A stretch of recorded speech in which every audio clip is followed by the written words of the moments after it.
Hi hello ನಮಸ್ಕಾರ, welcome to mechanical tech Kannada. ಇವತ್ತಿನ ವಿಡಿಯೋದಲ್ಲಿ ನಾವು ಸ್ಪ್ಲೆಂಡರಿಗೆ ಡಿಸ್ಕ್ ಬ್ರೇಕ್ ಸೆಟಪ್ ಯಾವ ರೀತಿ ಫಿಟ್ ಮಾಡ್ಬೋದು ಅಂತ ಹೇಳ್ತೇನೆ. ಇದು ನಾರ್ಮಲ್ ಸ್ಪ್ಲೆಂಡರ್ ಆಗಿರ್ತದೆ, ಅಂದರೆ ಡ್ರಮ್ ಬ್ರೇಕ್ ಸಿಸ್ಟಮ್ ಬರ್ತದೆ. ಇದಕ್ಕೆ ನಾವು ಡಿಸ್ಕ್ ಬ್ರೇಕನ್ನು ಆಲ್ಟ್ರೇಷನ್ ಮಾಡ್ತೇವೆ. ಸೊ ಯಾವ ರೀತಿ ಮಾಡಬೇಕು ಮತ್ತು ಏನು ಮೆಟೀರಿಯಲ್ ಯೂಸ್ ಮಾಡಬೇಕು, ಏನು ಪ್ರೊಸೀಜರ್ ಇದೆ ಅಂತ ಈ ವಿಡಿಯೋದಲ್ಲಿ ನಾನು ತಿಳಿಸ್ತೇನೆ. ಸೊ ವಿಡಿಯೋ ಸ್ಟಾರ್ಟ್ ಮಾಡೋಕ್ಕಿಂತ ಮುಂಚೆ ನೀವು ನನ್ನ ಚಾನಲ್ಗೆ ಹೊಸಬರಾಗಿದ್ದರೆ ದಯವಿಟ್ಟು ಸಬ್ಸ್ಕ್ರೈಬ್ ಮಾಡ್ಕೊಳ್ಳಿ ಮತ್ತು ಬೆಲ್ ಐಕನ್ ಪ್ರೆಸ್ ಮಾಡೋದನ್ನು ಮರಿಬೇಡಿ. ಇದರಿಂದ ನಾನು ಹಾಕೋ ವಿಡಿಯೋಗಳು ನಿಮಗೆ ನೋಟಿಫಿಕೇಷನ್ ಮುಖಾಂತರ ತಲುಪುತ್ತೆ. ಬನ್ನಿ ಡೈರೆಕ್ಟ್ ವಿಡಿಯೋ ಸ್ಟಾರ್ಟ್ ಮಾಡೋಣ. ಫ್ರೆಂಡ್ಸ್, ಈ ಗಾಡಿಯಲ್ಲಿ ಇವತ್ತು ನಾವು ಪಲ್ಸರಿನ ಡಿಸ್ಕ್ ಸೆಟ್ ಮಾಡ್ತಾ ಇದ್ದೇವೆ. ಫ್ರಂಟಿಗೆ 18 ಇಂಚ್ ಆಗ್ತಿದ್ದೇವೆ, ಅಂದರೆ ಇದೇ ಟೈರನ್ನು ಯೂಸ್ ಮಾಡ್ತಾ ಇದ್ದೇವೆ. ಮತ್ತು ಇದೇ ರಿಮ್ಮು, ಅಂದರೆ 18 ಇಂಚ್ ರಿಮ್ಮು. ಸೊ ಇಲ್ಲಿ ಹಬ್ಬು ಮಾತ್ರ ಚೇಂಜ್ ಬರ್ತದೆ, ಅಂದರೆ ಡಿಸ್ಕ್ ಬ್ರೇಕ್ ಸಿಸ್ಟಮ್ ಬರ್ತದೆ. ಇದನ್ನೀಗ ನಾವು ಇದೇ ರಿಮ್ಮನ್ನು ಅವ್ರು ಹಾಕ್ಲಿಕ್ಕೆ ಹೇಳಿದ್ದಾರೆ ಕಸ್ಟಮರ್. ಸೊ ಆ ರೀಸನ್, ಅಂದರೆ ರಿಮ್ಮು ಚೆನ್ನಾಗಿದೆ, ಅದಕ್ಕೋಸ್ಕರ ಇದು ರಿಮ್ಮನ್ನು ಹಾಕಬೇಕು. ಸೊ ಹಾಕಬೇಕಿದ್ರೆ ಇದನ್ನು ನಮಗೆ ತೆಗಿಲಿಕ್ಕೆ ಆಗೋದಿಲ್ಲ, ಈ ಕಡ್ಡಿ ನಮಗೆ ವೇಸ್ಟ್ ಆಗ್ತದೆ.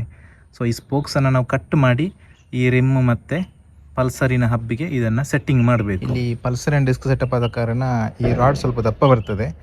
ಸೊ ಇದು ಸ್ಪ್ಲೆಂಡರ್ ಇದಲ್ವಾ, ಸೊ ಪಲ್ಸರ್ ಇದು ರಾಡ್ ದಪ್ಪ ಬರೋ ಕಾರಣ ಇಲ್ಲಿ ನಾವು ಗ್ರೈಂಡಿಂಗ್ ಮೆಥಡಲ್ಲಿ ನಾವು ಇವತ್ತು ಫಿಟ್ ಮಾಡ್ತಿದ್ದೇವೆ. ಸೊ ಲಾಸ್ಟ್ ಟೈಮು ಒಂದು ಗಾಡಿಯಲ್ಲಿ ಟ್ರೈ ಮಾಡಿದ್ದೆ ಆ ಮೆಥಡನ್ನು. ಸೊ ಏನೂ ಪ್ರಾಬ್ಲಮ್ ಇಲ್ಲ, ಅದಕ್ಕೋಸ್ಕರ ಅದೇ ಸಿಸ್ಟಮನ್ನು ಇಲ್ಲಿ ಕೂಡ ಫಾಲೋ ಮಾಡ್ತಾ ಇದ್ದೇನೆ. ಇಲ್ಲಿದ್ರೆ ನಾನು ಪಲ್ಸರ್ ಡಿಸ್ಕನ್ನು ಇದಕ್ಕೆ ಫಿಟ್ ಮಾಡುವ, ಅಂದರೆ ಟೈಪ್ 2 ಡಿಸ್ಕ್ ಅಲ್ವಾ, ಟೈಪ್ 2 ಡಿಸ್ಕ್ ಆದ ಕಾರಣ ಫಿಟ್ ಮಾಡ್ತಾ ಇರಲಿಲ್ಲ. ಅಂದರೆ ಇಲ್ಲಿ ಗ್ರೈಂಡಿಂಗ್ ಮಾಡೋದು ನನಗೆ ಅಷ್ಟೊಂದು ಸರಿ ಅಂತ ಕಾಣಿಸ್ತಾ ಇರಲಿಲ್ಲ. ಬಟ್ ಲಾಸ್ಟ್ ಟೈಮ್ ಮಾಡಿದಾಗ ಅಷ್ಟೇನು ಇದು ನನಗೆ ಎಫೆಕ್ಟ್ ಅಂತ ಅನಿಸಲಿಲ್ಲ, ಇಲ್ಲಿ ತೆಳುವೇನು ಆಗಲಿಲ್ಲ. ಒಂದು ಸ್ವಲ್ಪ 1 mm ಗ್ರೈಂಡ್ ಮಾಡಿ ತೆಗೆದಿದ್ರು ಅಷ್ಟೇ. ಸೊ ಅದಕ್ಕೋಸ್ಕರ ಈಗ ಇದಕ್ಕೆ ಪಲ್ಸರಿನ ಡಿಸ್ಕನ್ನು ಸೆಟ್ ಮಾಡ್ತಾ ಇದ್ದೇವೆ. ಸೊ ಗ್ರೈಂಡಿಂಗ್ ಮೆಥಡ್ ಆದ ಕಾರಣ ಈ ಟೀ ಸ್ಟಂಪನ್ನು ಬಿಚ್ಚಿ ನಾವು ಲೇತಿಗೆ ಕೊಂಡೋಗಬೇಕಾಗ್ತದೆ. ಲೇತ್ ಕೊಂಡೋಗಿ ನಂತರ ಕಂಪ್ಲೀಟ್ ಸೆಟ್ ಮಾಡಬೇಕು. ಸೊ ಸೆಟ್ ಮಾಡುವಾಗ ಇಲ್ಲಿ ಕೋನ್ ಸೆಟ್ ಕೂಡ ಚೇಂಜ್ ಮಾಡಬೇಕಾಗ್ತದೆ. ಹಾಗೆ ಕೆಲವರು ಹೇಳ್ತಾರೆ ಹೈಟ್ ನಟ್ ಹಾಕಿದ್ರೆ ಇಲ್ಲಿಂದ ಲೀಕೇಜ್ ಬರ್ತದೆ, ರಸ್ಟ್ ಬರ್ತದೆ, ಇಂಥದ್ದೆಲ್ಲ ಪ್ರಾಬ್ಲಮ್ಸ್ ಹೇಳೋದನ್ನು ಕೇಳಿದ್ದೇನೆ. ತುಂಬ ಜನ ಕಸ್ಟಮರ್ಸ್ ಕೇಳುವಾಗ ನಂತರ ಲೀಕೇಜ್ ಬರದೇ ಇರುವಂಥದ್ದೆಲ್ಲ ಉಂಟು ಹೈಟ್ ನಟ್ ಅಂತೆಲ್ಲ ಕೇಳ್ತಾರೆ, DM ಮಾಡ್ತಾರೆ. ಸೊ ನಾನು ನೋಡಿ ಇದೇ ಹೈಟ್ ನಟ್ ಇದು ನಾನೇ ಫಿಟ್ ಮಾಡಿರುವಂಥದ್ದು. 1 ವರ್ಷ ನಿಯರ್ಲಿ ಹಾಕ್ತಾ ಬಂತು. ಬಟ್ ಇದುವರೆಗೆ ಒಂದು ಮಾಯ್ಶ್ಚರ್ ಆಗಲಿ ಏನು ಕೂಡ ಇಲ್ಲಿ ಲೀಕೇಜ್ ಆಗಲಿಲ್ಲ. ರೀಸನ್ ಏನಪ್ಪ ಅಂತ ಹೇಳಿದ್ರೆ ಕಸ್ಟಮರ್ ಇದನ್ನು ಆ ರೀತಿ ರೈಡ್ ಮಾಡ್ತಾರೆ, ಅಂದರೆ ತುಂಬ ರಫ್ ಆಗಿ ಏನು ರೈಡ್ ಮಾಡೋದಿಲ್ಲ ಅಂತೆ. ಅಂದರೆ ದೊಡ್ಡ ದೊಡ್ಡ ಗುಂಡಿಗೆಲ್ಲ ಹಾಕುವಾಗ ಸ್ವಲ್ಪ ನೋಡಿಕೊಂಡು ಹಾಕಬೇಕು. ಕೆಲವರೀಗ ಇಂಥ ಮಾಡಿಫೈ ಗಾಡಿಗಳನ್ನು ಫ್ರೆಂಡ್ಸ್ಗಳು ಜಾಸ್ತಿ ಟ್ರಯಲ್ಗೆ ಕೇಳ್ತಾರೆ. ಸೊ ಟ್ರಯಲಿಗೆ ಕೇಳೋದು ಮತ್ತು ರೈಡಿಂಗ್ ಎಲ್ಲ ಹೋಗ್ತಾ ಇರ್ತಾರಲ್ಲ, ಸೊ ಆ ಟೈಮಲ್ಲಿ ಹೇಗಿದ್ರು ಫ್ರೆಂಡ್ನ ಗಾಡಿ ಅಲ್ವಾ. ಸೊ ಕೆಲವರನ್ನ ಮೈಂಡ್ ಸೆಟ್ ಆ ರೀತಿ ಇರ್ತದೆ, ಅಂದರೆ ಒಟ್ಟರಾಸಿ ಗುಂಡಿಗೆಲ್ಲ ಹಾಕ್ತಾ ಹೋದರೆ ಇದು ಎಷ್ಟಾದರೂ ಇದು ಮೆಟಲ್ ಇದೆಯಲ್ಲ, ಇದು ಅಷ್ಟೊಂದು ಥ್ರೆಡ್ ಎಲ್ಲ ಅಷ್ಟು ಕ್ವಾಲಿಟಿ ಇರೋದಿಲ್ಲ, ಇದು ಒರಿಜಿನಲ್ ನಟ್ಟಿನಾಗಿ ಕ್ವಾಲಿಟಿ ಇರೋದಿಲ್ಲ. ಸೊ ಆ ರೀಸನಿಂದ ಒಂದು ಗುಂಡಿಗೆ ಬಿದ್ದ ಕೂಡಲೇ ಇದರ ಹೇಗೂ ಹೈಟ್ ಮಾಡಿರ್ತೇವೆ. ಸೊ ಇದರ ಬ್ಯಾಲೆನ್ಸಿಂಗ್ ಸ್ವಲ್ಪ ಮಿಸ್ ಆಗಿರ್ತದೆ, ಅಂದರೆ ಇದು ಹೈಟ್ ಮಾಡಿದಾಗ ಸ್ವಲ್ಪ ಸ್ಟೆಬಿಲಿಟಿ ಹೋಗ್ತದೆ ಇದರದ್ದು, ಅಂದರೆ ಈ ಗ್ಯಾಪ್ ಜಾಸ್ತಿ ಆಗ್ತದಲ್ಲ. ಸೊ ಆ ರೀಸನಿಂದ ಸ್ವಲ್ಪ ಇದು ಮೂಮೆಂಟ್ ಆಗುವ ಚಾನ್ಸಸ್ ಇರೋದ್ರಿಂದ ಲೀಕೇಜ್ ಬರ್ತದೆ. ಸೊ ಇವರು ನೋಡಿ ಎಕ್ಸಾಂಪಲ್ ನೋಡಿ, ಈ ಸೈಡ್ ಬೇಕಾದ್ರೆ ತೋರಿಸ್ತಾನೆ ನಿಮಗೆ ನೋಡಿ. 2 ಸೈಡ್ ಕೂಡ ಅಷ್ಟೇ ಒಂದು ಸ್ವಲ್ಪ ಆಯಿಲ್ನ ಪಸೆ ಕೂಡ ಬರಲಿಲ್ಲ. ಸೊ ಖುಷಿ ಆಯಿತು ಕಸ್ಟಮರ್ ನೋಡಿ, ನನಗೆ ಹಾಕಿ ಕೊಟ್ಟದನ್ನು ಕರೆಕ್ಟಾಗಿ ಉಳಿಸಿಕೊಂಡಿದ್ದಾರೆ. ಇಲ್ಲಿ ರಿಮ್ಮನ್ನು ಬಿಚ್ಚಿ ಕಡ್ಡಿಯನ್ನು ಕಟ್ ಮಾಡಿ ಇಲ್ಲಿ ಪಲ್ಸರಿನ ಡಿಸ್ಕ್ ಸೆಟಪ್ ಮಾಡ್ತಾ ಇದ್ದೀವಲ್ಲ, ಸೊ ಪಲ್ಸರಿನ ಹಬ್ಬಿದು ಅದಕ್ಕೆ ಇಲ್ಲಿ ರಿಮ್ಮನ್ನು ಸೆಟ್ ಮಾಡಿದ್ದೇವೆ. ನೋಡ್ತಾ ಇರ್ಬೋದು, ಇದು ಸ್ಪ್ಲೆಂಡರ್ನ ರಿಯರ್ ಸ್ಪೋಕ್. ಇದು ಸ್ಪ್ಲೆಂಡರ್ನ ರಿಯರ್ ಸ್ಪೋಕ್ ಫ್ರಂಟ್ ಸ್ಪೋಕಿಗಿಂತ ಸ್ವಲ್ಪ ಲೆಂತ್ ಜಾಸ್ತಿ ಬರ್ತದೆ. ಸೊ ಇಲ್ಲಿ ಹಬ್ಬು ಸೈಜ್ ಸಣ್ಣದಾದಾಗೆ ಲೆಂತ್ ಜಾಸ್ತಿ ಬೇಕಾಗ್ತದೆ. ಸೊ ಆದರೂ ಕೂಡ ಇದು ನೋಡಿ ಸ್ಟ್ರೈಟ್, ಸ್ವಲ್ಪ ಪ್ಯಾಟರ್ನ್ ನೀವು ನೋಡ್ತಾ ಇರ್ಬೋದು, ಇದರಲ್ಲಿ ಹೇಗೆ ಕಾಣ್ತದೆ ಅಂತ, ಕ್ರಾಸಿಂಗ್ ಇಲ್ಲ, ಸ್ಟ್ರೈಟ್ ಇದೆ. ಸೊ ಸೆಟ್ ಆಗ್ತದೆ ಇದು ರಿಯರ್ ಸ್ಪೋಕ್ಸ್. ಸೊ ಇದನ್ನು ಸೆಟ್ ಮಾಡಿದ್ದೇವೆ. ಮತ್ತು ಇದು ಶಾಕ್ ಅಬ್ಸರ್, ಇದಕ್ಕೆ 2 ರಾಡನ್ನು ಕೂಡ ಚೇಂಜ್ ಮಾಡಬೇಕಾಗ್ತದೆ. 4 ಟ್ಯೂಬ್ ಅಂತ ಹೇಳ್ತಾರೆ ಇದಕ್ಕೆ. ನೋಡಿ ಇಲ್ಲಿ ಡ್ಯಾಮೇಜ್ ಇದೆ, ನೋಡಿ ಈ ಸೈಡ್ ಕೂಡ ಡ್ಯಾಮೇಜ್ ಇದೆ, ಮತ್ತು ಇದು ಕೂಡ ಅಷ್ಟೇ. 2 ಟ್ಯೂಬ್ಗಳನ್ನ ಚೇಂಜ್ ಮಾಡಬೇಕಾಗ್ತದೆ. ಜೊತೆಗೆ ಆಯಿಲ್ ಮತ್ತು ಆಯಿಲ್ ಸೀಲ್ ಚೇಂಜ್ ಮಾಡಬೇಕು. ಮತ್ತು ಸ್ಪ್ರಿಂಗ್ ಇದನ್ನು ಓಪನ್ ಮಾಡಿ ಈಗ ನೋಡಬೇಕಷ್ಟೇ, ಸ್ಪ್ರಿಂಗ್ ರಸ್ಟಿಂಗ್ ಏನಾದರೂ ಇದ್ದರೆ ಚೇಂಜ್ ಮಾಡಬೇಕಾಗ್ತದೆ. ಇದು ಹೊಸ ರಾಡ್, ಇದು ಗ್ಯಾಬ್ರಿಯಲ್ ಬ್ರ್ಯಾಂಡ್ ಇದ್ದಿದ್ದು. ಸೊ ಚೆನ್ನಾಗಿದೆ, ಒಳ್ಳೆ ಕ್ವಾಲಿಟಿ ಇದೆ ಇದು. ಮತ್ತು ಡಿಸ್ಕಿಗೆ ಇದು ಸ್ಟಾಕ್ MC ಇದು ಅದರದ್ದು. ಮತ್ತು ಇದು ಕ್ಯಾಲಿಪರ್ ಎಲ್ಲ ಚೆನ್ನಾಗಿದೆ, ಕಂಡೀಷನ್ ಎಲ್ಲ ಚೆನ್ನಾಗಿದೆ. ಡಿಸ್ಕ್ ಪ್ಯಾಡ್ ಒಂದು ಚೇಂಜ್ ಮಾಡಿದರೆ ಆಯಿತು. ಅದು ಬಿಟ್ಟರೆ ನೆಕ್ಸ್ಟ್ ಇದು ಅದರ ಆ್ಯಕ್ಸಿಲ್ ಮತ್ತು ಪಿನಿಯನ್ ಬಾಕ್ಸ್ ಮತ್ತು ಇದೊಂದು ಸ್ಪೇಸರ್ ಬರ್ತದೆ. ಜೊತೆಗೆ ಇದು ಎಕ್ಸ್ಟ್ರಾ ಲೆಂತ್ ಕೇಬಲ್ ಇದು ಹಾಕಬೇಕಾಗ್ತದೆ, ಯಾಕಂದರೆ ಹೈಟ್ ಮಾಡಲಿಕ್ಕೆ ಉಂಟಲ್ಲ ಗಾಡಿ. ಸೊ ಇದು ಶಾರ್ಟ್ ಆಗ್ತದೆ ಇದ್ದದ್ದು, ಮತ್ತು ಇದನ್ನು ಹಾಕಬೇಕಾಗ್ತದೆ. ಮತ್ತು ಇದು ಹಾಕೋದ್ರಿಂದ ಲುಕ್ ಕೂಡ ಡಿಫ್ರೆಂಟ್ ಆಗ್ತದೆ. ಇದು ಬಜಾಜಿನ ಜೆನ್ಯೂನ್ ಆಯಿಲ್ ಸೀಲ್, ಇದು ಒರಿಜಿನಲ್ ಇದು. ಮತ್ತು 4 ಕಾಯಿಲ್ ಇಷ್ಟನ್ನು ರಿಪ್ಲೇಸ್ ಮಾಡ್ತಾ ಇದ್ದೇನೆ. ಈ ವಿಡಿಯೋದಲ್ಲಿ ನಾನು ಶಾಕ್ ಅಬ್ಸರ್ ರೀಸೆಟ್ ಮಾಡೋದನ್ನು ತೋರಿಸಲಿಲ್ಲ, ಯಾಕಂತೇಳಿದರೆ ಅದರ ಬಗ್ಗೆ ಒಂದು ಸಪ್ರೇಟ್ ವಿಡಿಯೋ ಇದೆ. ತುಂಬ ವಿಡಿಯೋದಲ್ಲಿ ನಾನು ಅದನ್ನು ಹಾಕಿದ್ದೇನೆ, ಶಾಕ್ ಅಬ್ಸರನ್ನು ಯಾವ ರೀತಿ ರೀಸೆಟ್ ಮಾಡೋದು, ಏನೆಲ್ಲ ಪ್ರೊಸೀಜರ್ ಎಲ್ಲವನ್ನು ನಾನು ಹಾಕಿದ್ದೇನೆ. ಸೊ ಇದರಲ್ಲಿ ಅದನ್ನು ನಾನು ಮಾಡಲಿಲ್ಲ, ಅದಕ್ಕೊಂದು ರೀಸನ್ ಕೂಡ ಇದೆ. ನಾನು ನೈಟ್ ಅದನ್ನು ರೀಸೆಟ್ ಮಾಡಿರುವಂಥದ್ದು. ಸೊ ಆವಾಗ ನನಗೆ ವೀಡಿಯೋ ಮಾಡಲಿಕ್ಕೆ ಕರೆಕ್ಟ್ ಆಗಲಿಲ್ಲ. ಸೊ ಅರ್ಜೆಂಟ್ ಕೆಲಸ ಇದ್ದ ಕಾರಣ ಅದನ್ನು ನಾನು ಮಾಡಿ, ಅಂದರೆ ವೀಡಿಯೋ ಮಾಡ್ತಾ ಇದ್ದರೆ ಕೆಲಸ ತುಂಬ ಸ್ಲೋ ಆಗ್ತದೆ. ಅಂದರೆ ನಿಮಗೆ ಅದು ಅರ್ಥ ಆಗೋ ರೀತಿ ತೋರಿಸಬೇಕಲ್ಲ. ಸೊ ನಮ್ಮ ನಾರ್ಮಲ್ ಡೇಸಲ್ಲಿ ನಾವು ತುಂಬ ಸ್ಪೀಡ್ ಕೆಲಸ ಮಾಡ್ತೇವೆ. ಹಾಗಿರುವಾಗ ಸ್ಪೀಡ್ ಕೆಲಸ ಆಗಬೇಕಿದ್ರೆ ವೀಡಿಯೋವನ್ನು ಸ್ವಲ್ಪ ಬದಿಗಿಟ್ಟು ಬರೀ ಕೆಲಸದ ಕಡೆ ಗಮನ ಕೊಟ್ಟೆ. ಸೊ ಅದು ರೀಸನ್ ಆಗಿರ್ತದೆ. ಮತ್ತು ಕೋನ್ಸೆಟ್ ಬೇರಿಂಗನ್ನು ಕೂಡ ಚೇಂಜ್ ಮಾಡಿದ್ದೇನೆ. ಸೊ ಚೇಂಜ್ ಮಾಡಿ ಅದನ್ನು ರೀಫಿಟ್ ಮಾಡಿರುವಂಥದ್ದು.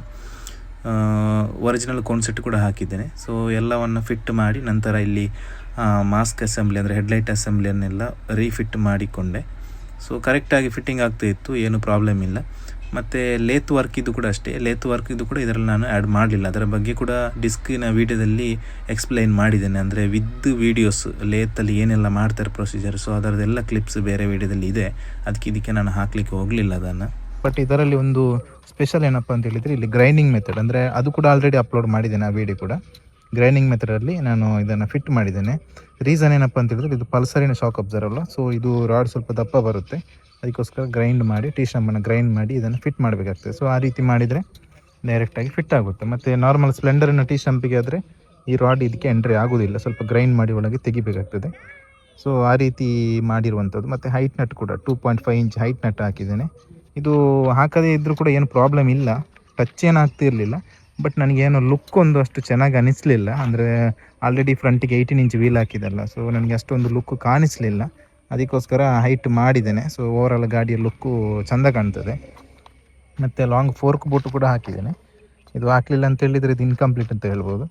ಮತ್ತು ಇಲ್ಲಿ ಮಡ್ಗಾರ್ಡ್ ಒಂದು ಸ್ಪೆಷಲ್, ಇದು ಪಲ್ಸರಿನ ಮಡ್ಗಾರ್ಡ್ ಆ್ಯಕ್ಚುಲಿ. ಇದೊಂದು SD ರಿಮ್ಗೆ ಮತ್ತು SD ವೀಲ್ಗೆ ಭಾರಿ ಚೆಂದ ಕಾಣ್ತದೆ. ಬಟ್ ಇದಕ್ಕೆ ಕೂಡ ಚೆಂದ ಕಾಣಿಸುತ್ತೆ ಇದು.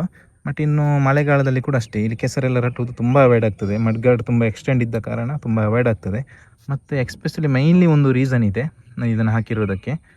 ಇದು ಪಲ್ಸರಿನ ಸ್ಟಂಬ್ ಆದ ಕಾರಣ, ಶಾಕ್ ಅಬ್ಸರ್ ಆದ ಕಾರಣ ಇದು ಮಡ್ಗಾರ್ಡ್ ಇದಕ್ಕೆ ಡೈರೆಕ್ಟ್ ಫಿಟ್ ಆಗ್ತದೆ. ಸೊ ಏನು ಆಲ್ಟ್ರೇಷನ್ ಬೇಕು ಅಂತೆಲ್ಲ ಡೈರೆಕ್ಟಾಗಿ 4 ಬೋಲ್ಟ್ ಹಾಕಿ ಇದನ್ನು ನಿಲ್ಲಿಸ್ಬೋದು.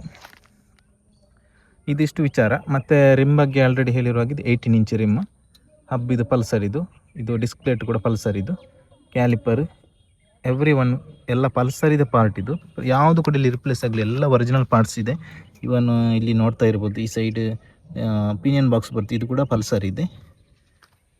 ಸೊ ಇದಿಷ್ಟು ಈ ವಿಡಿಯೋದಲ್ಲಿ ಮಾಹಿತಿ. ಬೇರೆ ಇದಕ್ಕೆ ಇದು ಗೊತ್ತಲ್ಲ, ಹೈಟ್ ನಟ್ಟಿಗೆ ಒಂದು ಬೋಲ್ಟ್ ಇದೆ.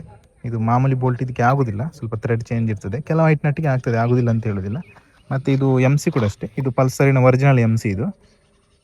ಮತ್ತು ಎಕ್ಸ್ಟ್ರಾ ಲೆಂತ್ ಡಿಸ್ಕ್ ಹೋಸ್ ಒಂದು ಹಾಕಿದ್ದೇವೆ. ಇದು ಹಾಕಿದರೆ ಲುಕ್ ಕೂಡ ಚೆನ್ನಾಗಿರುತ್ತೆ. ಮತ್ತು ಹೈಟ್ ಮಾಡಿದ ಕಾರಣ ಇದೇನು ಪ್ರಾಬ್ಲಮ್ ಕೊಡೋದಿಲ್ಲ ನಮಗೆ. ಮತ್ತು ಒಳಗೆ ಸ್ಪ್ರಿಂಗ್ ಎಲ್ಲ ಚೇಂಜ್ ಮಾಡಿದ್ದೇನೆ. ಇದು ಸ್ಪ್ರಿಂಗ್ ಇದರದ್ದು ಸ್ವಲ್ಪ ರಸ್ಟಿಂಗ್ ಎಲ್ಲ ಬಂದಿತ್ತು, ಸೊ ಸ್ಪ್ರಿಂಗನ್ನು ಚೇಂಜ್ ಮಾಡಿದ್ದೇನೆ.